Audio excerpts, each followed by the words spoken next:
Um incidente em viaduto de São Paulo está perto de completar 2 semanas. O episódio traz um alerta sobre a situação das estruturas em Porto Alegre. Acompanhe agora uma blitz que nossa equipe fez por 4 locais da cidade. A imagem que rodou o país impressiona. Os problemas estruturais podiam ter causado uma grande tragédia. Há cerca de 2 semanas, um viaduto em São Paulo cedeu e, por sorte, causou apenas danos materiais. E em Porto Alegre, qual a situação na cidade? Nossa equipe visitou 4 pontos da capital com intenso fluxo de veículos e pedestres. Um engenheiro nos acompanhou nessa blitz. Começamos pelo viaduto que fica entre a Avenida Nilo Peçanha e a Avenida Carlos Gomes. Um desnível no asfalto chama a atenção. Ao passar por ele, os veículos saltam, causando um impacto. Todo degrau num viaduto ele é perigoso porque ele acaba criando uma carga dinâmica normalmente não prevista em função do impacto. E isso ao longo do tempo pode ir desgastando os aparelhos de apoio.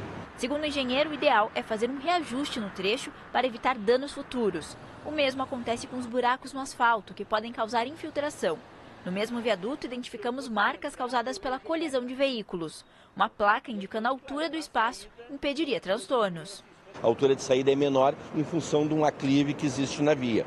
Então, o que poderia ser feito para evitar isso e não ter esse choque contra a base do viaduto? Nós temos uma placa ali na entrada limitando a altura máxima de acesso. No viaduto próximo à Arena do Grêmio, que dá acesso à BR-448, é preciso atenção com os estaios, segundo Fernando. Os cabos de aço, além de terem função estética, têm importância fundamental na estrutura. É preciso garantir que eles permaneçam, a longo prazo, com a mesma resistência. Verificar periodicamente, através de um plano de manutenção, se a tensão de projeto permanece, e fazer determinados ajustes, sem contar a própria manutenção do material. Um dos pontos mais importantes dos viadutos que precisa ser vistoriado é o aparelho de apoio. Essa borracha extremamente resistente que evita o desgaste entre 2 peças de concreto.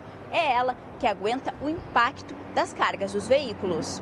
Ele tem uma vida útil, mas é uma vida útil bastante longa. O que tem que cuidar é a fadiga do próprio material, o desgaste ou algum tipo de choque não previsto. O fundamental, segundo Fernando, é que os viadutos sejam inspecionados com frequência para prevenir qualquer dano à estrutura. O viaduto Ubirici, que fica na zona norte de Porto Alegre, passou por uma manutenção há cerca de 10 anos. Novas estruturas foram colocadas na época, especialmente para facilitar a troca de apoios danificados no futuro.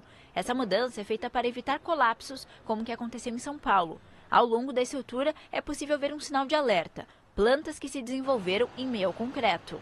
Isso é ruim porque a raiz dela e a própria constância da infiltração e da umidade começa um processo de corrosão precoce da armadura.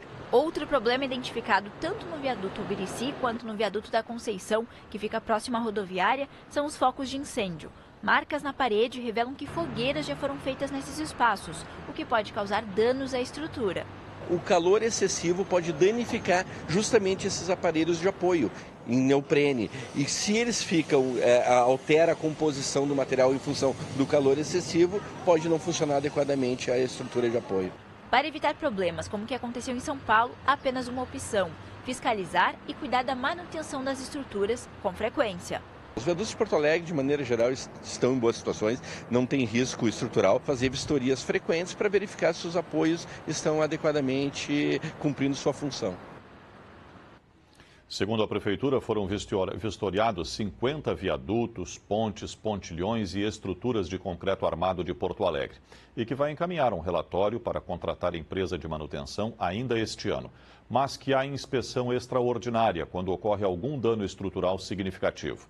A EPTC disse que existe placa de sinalização no viaduto Danilo Peçanha com a Carlos Gomes, informando a altura limite permitida no local. Sobre o viaduto que dá acesso a 448, o DENIT não se manifestou até o momento.